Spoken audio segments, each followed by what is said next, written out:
রাঙ্গামাটির বাঘাইছড়ি উপজেলার সাজেক ভ্যালি পর্যটন কেন্দ্রে ভয়াবহ অগ্নিকাণ্ডে অন্তত 20টি রিসোর্ট পুড়ে ভস্মীভূত হয়েছে। সোমবার বেলা 1টার দিকে মন্টানা রিসোর্টের পিছনে আগুন লাগে। সাজেক রিসোর্ট কটেজ মালিক সমিতির অর্থ সম্পাদক ইন্দ্রজিৎ চাকমা জানান, মুহূর্তে আগুন চারদিকে ছড়িয়ে পড়ে এবং 20টির বেশি রিসোর্ট পুড়ে যায়।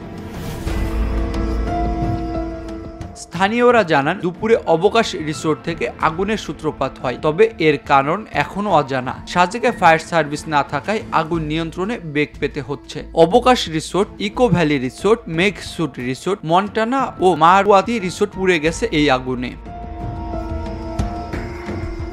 বাঘাইছড়ি উপজেলার নির্বাহী কর্মকর্তা শিরিন আক্তার বলেন, সেনাবাহিনী ও স্থানীয়রা আগুন নিয়ন্ত্রণে কাজ করছে। দিঘিনালা থেকে ফায়ার সার্ভিসের একটি ইউনিট ঘটনাস্থলে রওনা দিয়েছে। এছাড়া মাটিরাঙ্গা, লংদু, পানছড়ি, খাগড়াছড়ি, রামগড় ও লক্ষ্মীছড়ি ফায়ার স্টেশন থেকে মোট 10টি ইউনিট পাঠানো হয়েছে। তবে দুর্গম রাস্তা ও পানির সংকটে কাজে বাধা হচ্ছে। ইউএনও শিরিন আক্তার বলেন, বৈদ্যুতিক শর্ট সার্কিট থেকে আগুন লাগতে পারে। এই ঘটনায় সাজেকের পর্যটন শিল্পে ব্যাপক ক্ষয়ক্ষতি হয়েছে বলে আশঙ্কা করা হচ্ছে।